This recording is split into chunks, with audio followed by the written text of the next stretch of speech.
25 जुलै रोजी माननीय कदम साहेब उपविभागीय पोलीस अधिकारी बारामती यांना मिळालेल्या माहितीनुसार इंदापूरमध्ये मागूर मासा जो प्रतिबंधित आहे त्याची वाहतूक होत आहे.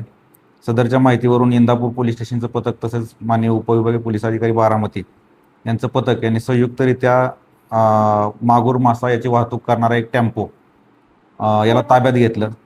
आणि यामध्ये राजेंद्र रूपचंद्र राठोड म्हणून जे मत्स्य विभागाचे अधिकारी आहेत त्यांनी सविस्तर फिर्याद दिलेली आहे. फिर्यादी म्हणून त्याच्यामध्ये गुन्हा दाखल करण्यात आला आहे. गुन्ह्यामध्ये मनोज कुमार पिरुमल गुरुदास व टेम्पो चालक रोहिदास रामचंद्र मंजुळकर हे 2 आरोपी यामध्ये आपण केलेले आहेत.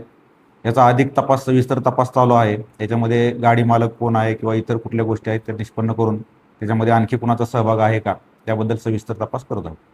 यापूर्वी मत्स्य विभागानं संयुक्तरित्या कारवाई केली होती. मत्स्य विभागानं ज्या वेळेस आम्हाला पोलीस मदत मागितली होती त्यावेळेस आम्ही त्यांना मदत दिली होती.